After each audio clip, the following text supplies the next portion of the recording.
Dr. Jared Cooney Horvath. I'm a former teacher turned cognitive neuroscientist who focuses on human learning. A sad fact our generation has to face is this. Our kids are less cognitively capable than we were at their age. Since the late 1800s, every generation has outperformed their parents. And that's exactly what we want. We want sharper kids. And the reason for this largely has been school. Each generation spends more time in school. We use school to develop our cognition. Congratulations, you see your correlation. Gen Z is the first generation in modern history to underperform us on basically every cognitive measure we have, from basic attention to memory to literacy to numeracy to executive functioning to even general IQ, even though they go to more school than we did. So why? What happened? What happened around 2010 that decoupled schooling from cognitive development?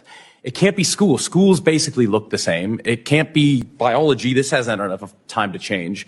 The answer appears to be the tools we are using within schools to drive that learning. If you look at the data, once countries adopt digital technology widely in schools, performance goes down significantly, to the point where kids who use computers about 5 hours per day in school for learning purposes will score over 2/3 of a standard deviation less than kids who rarely or never touch tech at school. And that's across 80 countries. And we now have the clear understanding of why tech does not work for learning. And it is all biological. It's not that the tech isn't being used well enough. We haven't been trained enough. We need better programs. It's we have evolved biologically to learn from other human beings, not from screens. Think back to your childhood, to your schooling. I guarantee all of us at one point took a test on reading comprehension. And the way it looked is this. Here's a passage of about 750 words. Here are 10 to 12 questions about that passage. Most of them are inferential, not factual. They're asking you to go beyond what you just read to see what you understood. Cool. Last year, the SATs had a reading comprehension section. Here's what it looked like. Here is a single sentence of 75 words. Here is one question, fact-based, about that sentence. Next. Here is another sentence of 75 words. Here is one question about that sentence. Next. They redefined reading comprehension to mean 54 short sentences with one question about each. That is skimming. That's not reading. Why would we ever do that? Because what do kids do on computers? They skim. So rather than determining what do we want our children to do and gearing education towards that, we are redefining education to better suit the tool. That's not progress. That is surrender. Bitch, I'm stylish. Black top, big t-shirt, Billy.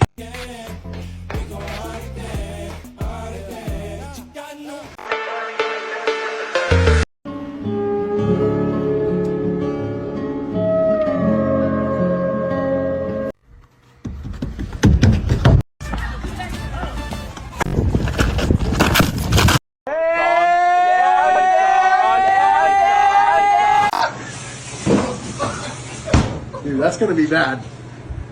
Don't put your hand there. Move it in! Look out!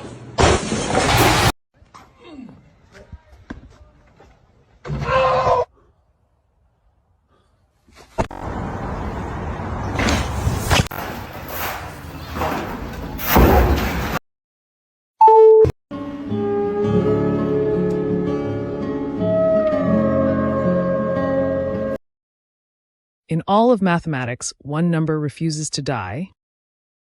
It begins with the simplest question. 1 divided by 7. The answer never ends. It repeats forever. 6 digits, cycling endlessly. 142857. This is 142857, the Phoenix number.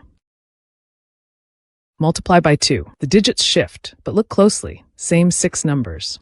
By 3, again, they simply trade places. By 4, like dancers switching partners. 5, the cast remains, only the arrangement changes. 6, 6 multiplications, 6 permutations, no digit lost. No matter how you attack it, it survives. Picture the digits as a wheel. Each multiplication simply spins the wheel. The sequence never breaks, until 10. 7, the number that created it, the only number that can destroy it. The Phoenix burns, 999,999. All nines, the cycle ends. But the secrets run deeper. Split it in half, 142 plus 857, 999. Split it in thirds, 14, 28, 57, 99. Add all 6 digits, 27, add those, 9. Nines, hidden everywhere. And here's the twist. Multiply by 8, you get 1,142,856. Take the leading digit, Add it to the rest, the phoenix returns. Now multiply by 9. Same trick. Add the leading digit, 285, 714. That's the times 2 result. No matter how far you go, it always comes back. 142857. Born from 7, destroyed only by 7, and always reborn. The phoenix number.